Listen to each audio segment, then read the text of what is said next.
Hello, welcome back to Behind the Faders, the live sound channel. Today I want to talk about parallel compression. This is a little bit more advanced. It's not necessarily a thing for beginners. However, if you are a beginner watching this, it doesn't hurt to know about this, even if you really can't use it just yet. So stay with me. What is parallel compression? Well, it's a technique that is mostly used in studios. What it is you take your incoming signal, split it onto two different channels. One of them, let's call it the original channel with all the processing on it that you see fit. On the other channel, you just compress the hell out of the signal, and then you blend it in with the original channel. And what that does is it gives you a lot of thickness, texture, urgency, if you will, and makes signals sit in the mix a lot better.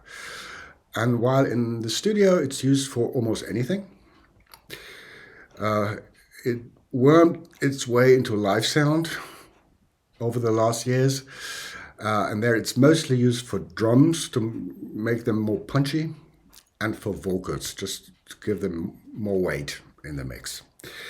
Now, there's a few restrictions when it comes to parallel compression in live sound. First of all, it makes no sense to use it on a signal that is not almost 100% coming out of the PA. So in a small club, using it on drums, when half of the drum sound or more than half of the drum sound comes from the stage directly, it doesn't make sense. It will not do anything for you. However, for a vocal, if maybe the vocalist uses in-ears, and so there's not a lot of vocal bleed coming from the stage, why not? But then, like I said, for drums, it only makes sense if it gets pretty big, actually. So we're talking arenas or big open airs. The other problem with parallel compression live sound is latency. So because you have your signal on two different channels that just go the same route into the left and right with different processing, so that creates latency. And what comes out of it, when you have latency between the two channels, is pretty much the opposite of what we want from parallel compression. You have this phasey, especially on vocals, you have this phasey sound in the low mids. Like I said, it's really the opposite of more texture or more thickness. So while some desks have delay compensation, I think Avid has it and some digital desks have it, most desks don't. So you have to deal with it in a different way. Now, let's stick with vocals for now. You can split your incoming signal onto two channels. And if you only use what the desk offers inside their channels, you might be fine even. But vocal is this one signal where you most likely use some premium plugins or whatever's in the toolbox, and then you have latency. So what you have to do is you have to load both channels with the same plugins.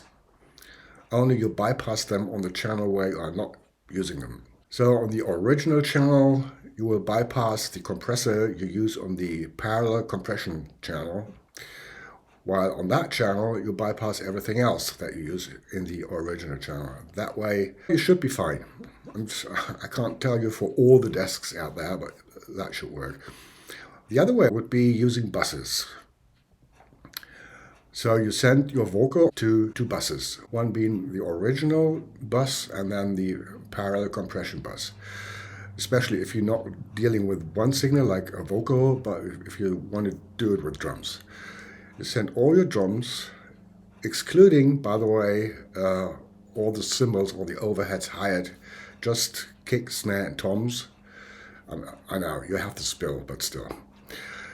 And you make two stereo buses. One is the original bus, and then you have the parallel compression bus. But also in this case, if the compressor you're using is not what is offered on the bus itself, but you use like a plug-in compressor, you have to insert the same compressor onto the original bus and bypass it. That way it should work.